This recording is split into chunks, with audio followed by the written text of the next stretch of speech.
This is the AEW review. This was a good show tonight. Yes. Good show tonight. We had a lot of crazy action tonight. And I know one of the main things I was looking forward to was Chris Jericho and MJF. And boy, they did not. They were so funny. I'm gonna start it right there. MJF and Chris Jericho, they are so funny. You know what? For the sake of it, I really hope MJF joins the Inner Circle because he is really funny. They was dancing, they was singing, they kept changing their order. They had a dinner. It's like they kept changing their order from a steak to medium well done, and it's like they was both talking fast. They threw the waitress didn't even know what to say. So it was so crazy. And like I said, they are so funny. Also, of course, we still gonna have the Matt Hardy and Sammy Guevara. Their rival will continue at Full Gear. They're gonna have the ultimate deletion match. So I think that should be good. They were showing a little segment from Best Friends and Kip and Miro, Kip Sabian and Miro.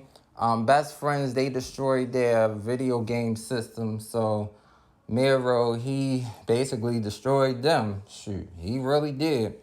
So it'd be nice if it would really be nice if they were to have a match at Full Gear. So that would be really cool. We had Team Taz come out there talking about Hobbs, and he really wanted him to join. Team Taz he really want Hobbs to join his group with Ricky Starks and Brian Cage, and I think that would be cool, but I don't think Hobbs is going to do that though.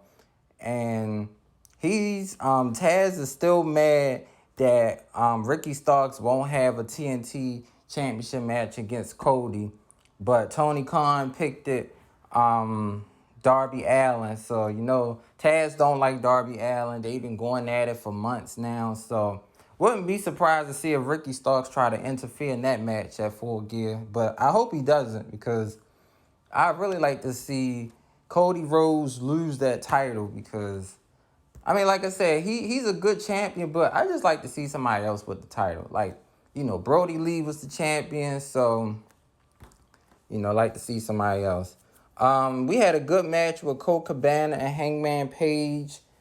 Now, it was some parts of this match where I thought Colt Cabana was going to win, because he kept countering all of Hangman Page's moves, and Hangman Page just kept on hanging in there, kept doing those big right hands. He was chopping them. They was exchanging stuff. Hangman Page he had did this German suplex. He got a 2 count. Now, of course, the turning point of this match was when Colt Cabana, he kind of threw Hangman off the top rope, and that was kind of scary, because then he hit his back, and then Colt Cabana ran from the side apron and just did this big splash on Hangman. So I thought that was it for Hangman, but Hangman was so resilient. He got back up from that. He was trying to hit his finishing move the first time, the buckshot lariat, where he jumps off the top rope and hit his opponent with a clothesline. But Colt Cabana countered it once and did this big elbow, but then Hangman did it again, and he got the victory. So I thought that was good. So next week is going to be Hangman Page versus Warlord. I think that's going to be a fantastic match. So that will be good. And also, Kenny Omega defeated Sonny Kiss. So I was like, wow. He defeated Sonny Kiss like in 2 seconds. Like, as soon as I looked at the match, it was over. I'm like, dang, he just did this big knee strike, and he just picked him up and slammed him for the victory. So Kenny Omega is really focused on this. Plus, he got a new entrance. Like he come out, he got these two girls that be on the side of the ring, and he comes out on the other entrance, and he looking up at the sky. So I don't know. Kenny is that was a really cool entrance though, really was.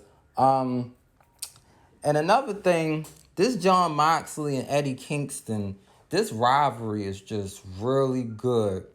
It's like Eddie Kingston thinks Moxley like left him. I mean, well, I guess technically he did leave because he went to, sports entertainment.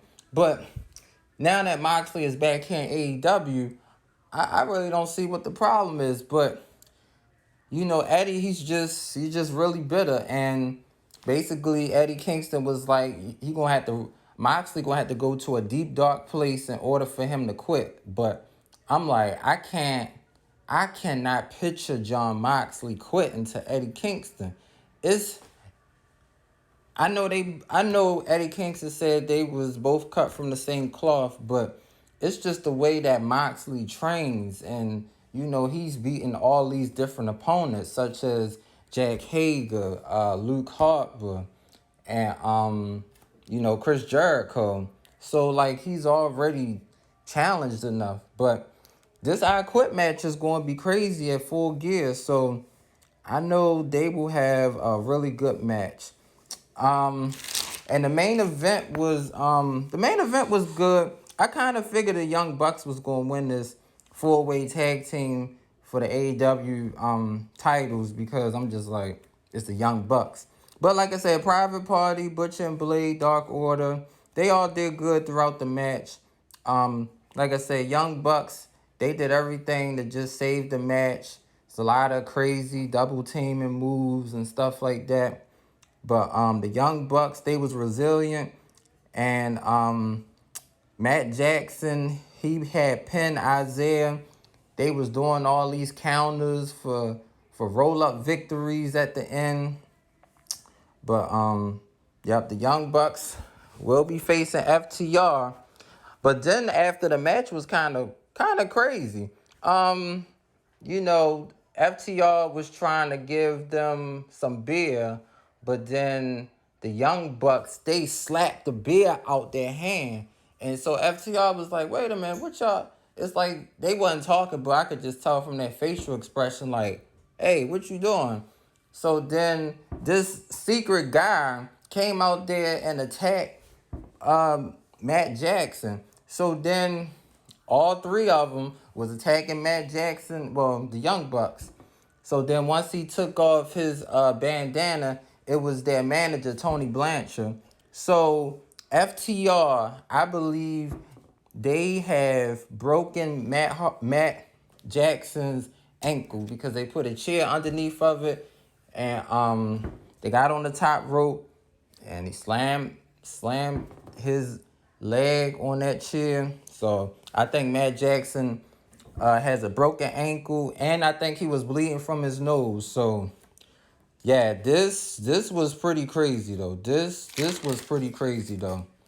And also we had Penta versus Ray Phoenix. This was a really good match. I mean, they are a really good tag team, but when they was fighting tonight, it's like they didn't want to because of the respect they have for each other. So then they did this thing where they were just they was challenging each other to like slap, like they was chopping each other's chest. And you could hear that it was like, woo, like them smacks on the chest was just so loud. So they was just being really competitive, and it's just like JR said, I couldn't keep up with this action. But it was just so fast. They was doing all these high risk moves, and it felt like I was watching like the heart like Matt Hardy versus Jeff Hardy. Like he just going all over the place.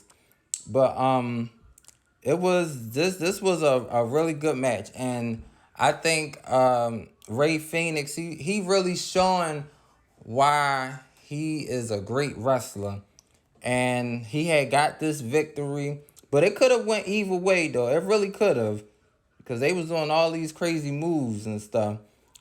And but Ray Phoenix, he survived this hard hitting match, and he got the victory. He did this big spike DDT, and of course, Penta, he didn't want to shake his hand, but I mean that's understandable because they was fighting for a chance to face the AEW World Championship. So, you know, can't help that though.